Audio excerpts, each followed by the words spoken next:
ghost project na noong mga panahon na yun. Sisip para schedule ng Pangulo ngayong holiday, kailangan niya harapin ang panukalang budget na niratinikahan ng Senado at Kamara kahapon. Executive Secretary Ralph Canto, mismo ang Pangulo at NP ang bumubusisi sa lahat ng alokasyon at provision ng panukala para malaman ang pagkakaiba sa National Expenditure Program ng NPO. Inaasahan malalagdag ito ng Pangulo sa 1 nito ng Enero ay ito. Para sa GMA Integrated News, Ivan Medina na Atuto, 24 oras. Nagpakilalang pulis pero walang takas ang driver ng isang van sa Manila na sinita dahil sa paggamit ng improvised na plaka. Nakitaan din ang ibang kanilwalda na papeles na kanyang pinamarego. Narito ang aking sinitar ng mga nagpapatrolya ng HPG sa area ng road bed sa Tondo, Manila.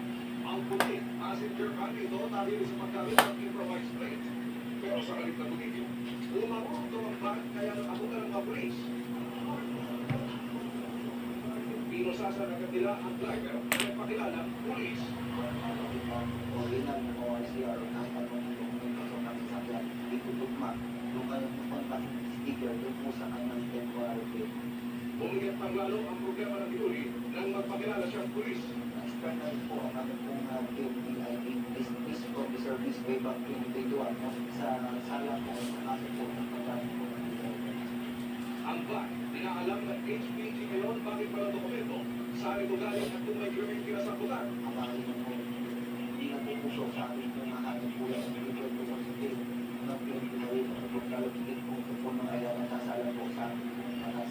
Sa investigation ng buwan at sa kasungkot na nakulat ko. Para si GMA Integrated News, Emilio Sulaki, nakatutok, 24 oras.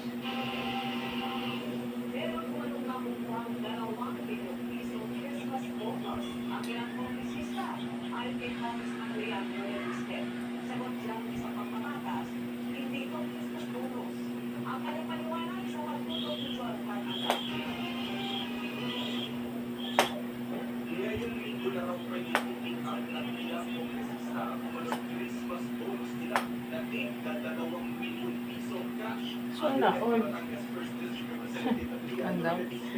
May Christmas bonus din ang Ay, oo daw. Oo, nakita ko yun. Pero mayaman pala yung si Libiste. May-ari ng mga solar system. Solar, ano. Eh, siya pala yun. Solar. Solar Philippines. panels. Oo. Parang sila yung nag-aano nun. I-install.